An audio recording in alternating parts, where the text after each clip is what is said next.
শুভ বিকাল। আমি ডাক্তার শ্রী অশোক কুমার। আমি একজন অর্থোপেডিক সার্জন হিসেবে রাজশাহী পপুলার ডায়াগনস্টিক সেন্টারে নিয়মিত চেম্বার করছি এবং বিভিন্ন অপারেশন করছি। আমি আজকে আপনাদের সাথে যে বিষয়টি নিয়ে কথা বলতে চাই সেটি হচ্ছে ক্ষয় রোগ। আমরা সাধারণত হাঁটুর ব্যথা অথবা শরীরের বিভিন্ন অংশের ব্যথাগুলোকে ক্ষয় হিসেবেই, সাধারণ মানুষ আমরা যারা, আমরা এটাকে ক্ষয় হিসেবে চিন্তা করে থাকি। কিন্তু হাড় ক্ষয় এবং জয়েন্টের ব্যথা বা জয়েন্টের ক্ষয়, এই দুইটি রোগ সম্পূর্ণ আলাদা।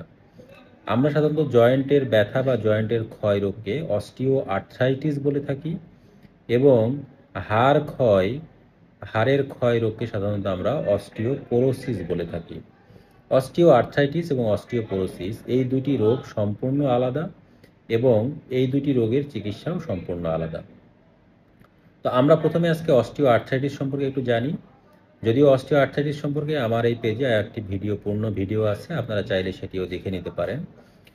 অস্টিও আর্থ্রাইটিস হচ্ছে যে কোনো একটি জয়েন্টের ক্ষয়। সাধারণত এই ক্ষয়টি যখন হয় তখন রোগীরা আমাদের কাছে সাধারণত জয়েন্টের ব্যথা, বসতে বা উঠতে গেলে ব্যথা করা, প্রস্রাব পায়খানায় স্কোয়াটিং করে বসতে সমস্যা হওয়া, হাঁটু ফুলে যাওয়া অথবা যে জয়েন্টের ক্ষয় হয় সেই জয়েন্ট ফুলে যাওয়া, এমন বিষয় নিয়ে সাধারণত আমাদের কাছে আসে। সাধারণত এই রোগীগুলো বয়স্ক রোগী হয়ে থাকে অথবা মিডিল এজ রোগী হয়ে থাকে।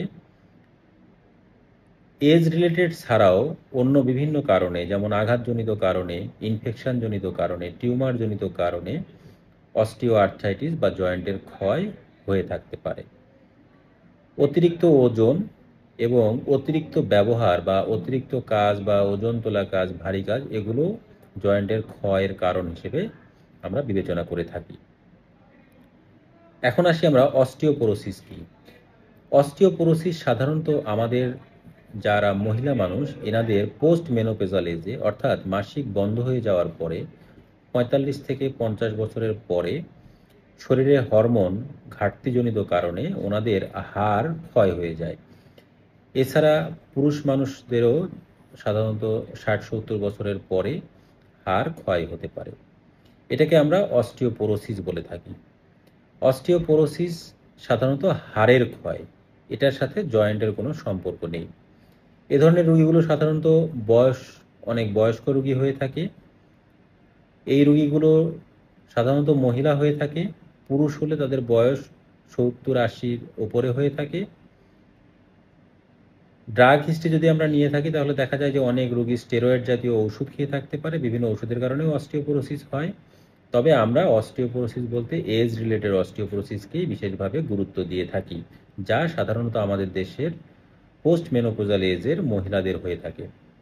এখন আমরা এই দুইটা জিনিসকে যদি একটু সহজে বুঝতে চাই, তাহলে অস্টিওপোরোসিস এটাকে আমরা একটা বিল্ডিংয়ের সাথে তুলনা করতে পারি। আমরা যদি চিন্তা করি যে একটা বিল্ডিং আজ থেকে ৫০ বছর বা ৬০ বছর আগে একটা বিল্ডিং দেওয়া হয়েছে, সেখানে প্লাস্টারগুলো এখন খুলে খুলে পড়ে যাচ্ছে। তাহলে আপনি একটু চিন্তা করে দেখেন এখানে কারণটা কি। আমরা যখন একটা বিল্ডিং করি তখন ওইখানে যে পরিমাণ মানে যে পরিমাণে বা যে আনুপাতিক হারে সিমেন্ট বালু মেশানো হয় সেটা অনেক শক্তিশালী হয়। কিন্তু সময় বাড়ার সাথে সাথে এবং পরিবেশের সাথে বা ক্লাইমেটের চেঞ্জের সাথে সাথে বৃষ্টি, বাতাস, আর্দ্রতা, এগুলো বিভিন্ন কারণে সিমেন্টের গুণগত মান বা সিমেন্টের ক্ষমতা এবং বালির ক্ষমতা, কার্যক্ষমতা যখন কমতে থাকে, তখন আমাদের যে প্লাস্টারগুলো করা থাকে সেগুলো আস্তে আস্তে বিল্ডিংয়ের গা থেকে খসে পড়তে থাকে। ঠিক একইভাবে আমাদের যে হাড়গুলো থাকে, হাড়ের গঠনও তাই। এই হাড়ের গঠনে বিভিন্ন রকমের পদার্থ থাকে।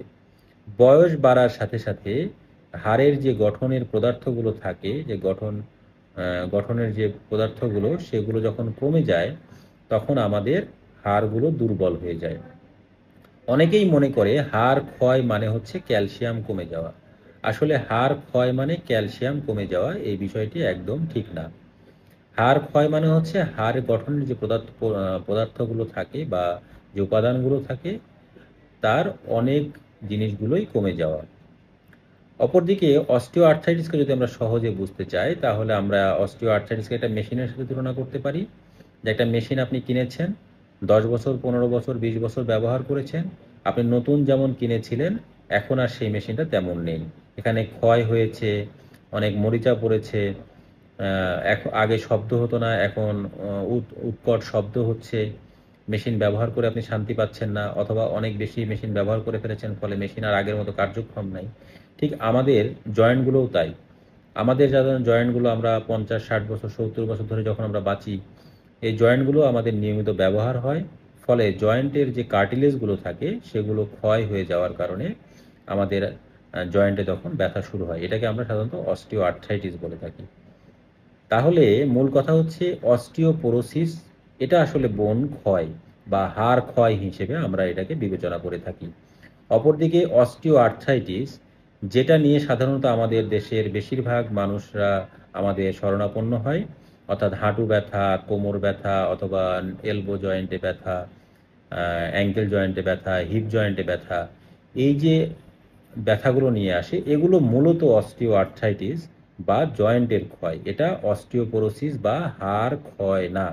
সুতরাং অস্টিও আর্থ্রাইটিস, আপনার অস্টিও আর্থ্রাইটিস হয়েছে এই কথাটি বললেই আপনারা ভয় পাওয়ার কোনো কারণ নাই। অস্টিও আর্থ্রাইটিস একটা ডিজেনারেটিভ চেঞ্জ।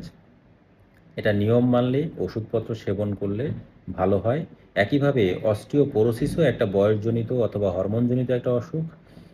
এটার ক্ষেত্রেও আপনি যদি নিয়ম মানেন, খাদ্যাভ্যাস পরিবর্তন করেন এবং ডাক্তারের পরামর্শ, বিশেষজ্ঞ ডাক্তার বা বিশেষজ্ঞ অর্থোপেডিশিয়ানের পরামর্শ অনুযায়ী যদি আপনি নিয়মিত ওষুধ সেবন করেন, তাহলে এটাতেও সুস্থ থাকা সম্ভব। আশা করি অস্টিও আর্থ্রাইটিস বা জয়েন্টের ক্ষয় এবং অস্টিওপোরোসিস বা আসল হাড় ক্ষয় সম্পর্কে আপনাদের সম্যক ধারণা হয়েছে। সবাইকে ধন্যবাদ।